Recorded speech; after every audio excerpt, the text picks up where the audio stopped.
So my name is Mark Doidge. I'm the president of Headache Sciences Incorporated, and we're an AI startup based in Canada. It's always been known that migraine is a brain disease. And since EEG was first discovered, doctors have been searching and looking at the EEG and trying to make sense of it to see if they could find a diagnostic test for migraine. We looked into this, we found that this has been going for 85 years. And basically, the EEG signal is probably one of the most complicated signals in the world. And just looking at it, you just can't make sense of it. And so basically, it had to wait for machine learning.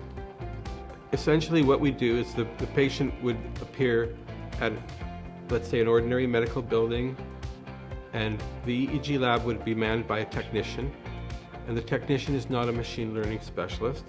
They would apply the electrodes to the scalp, and then the amplifier would be turned on, and then the brain signals are recorded in the traditional way.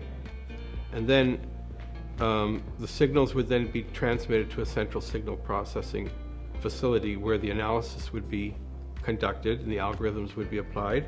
After that, a report would be issued by the doctor. So we've raised about $400,000 in cash and then about $600,000 in kind. And in order for us to get to the next level, we needed 1.5 million US. We don't see a big FDA risk because EEG is already known to be safe. We don't believe that we have a major market risk because there's a billion people with migraine.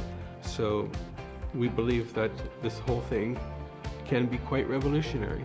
Migraine is misery, and it's the #2 cause of disability in the world, largely because it strikes down women, at a relatively young age.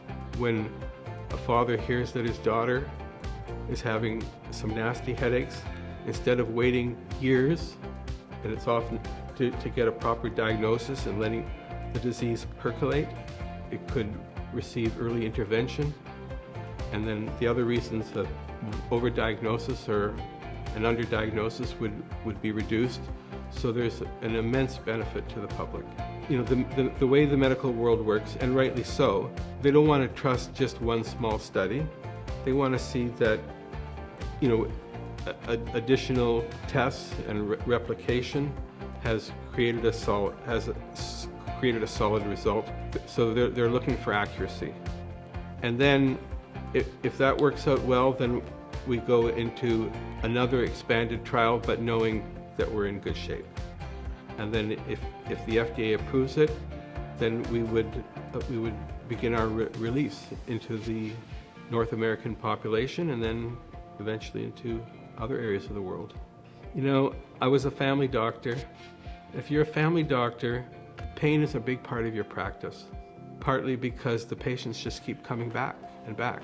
It's an agonizing part of the medical profession to see that a lot of people continue with a life of pain. And I, like many others before me, it gets under your skin. You just want to do something about it.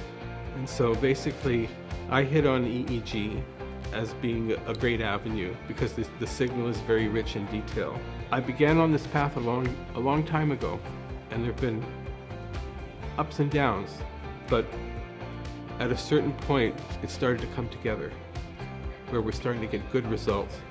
And then we had a big turning point where we were awarded the one and only US patent. So we have a sweeping US patent. So with those building blocks in place, I felt there was the basis to really go full out, to try to make it into a living, breathing reality.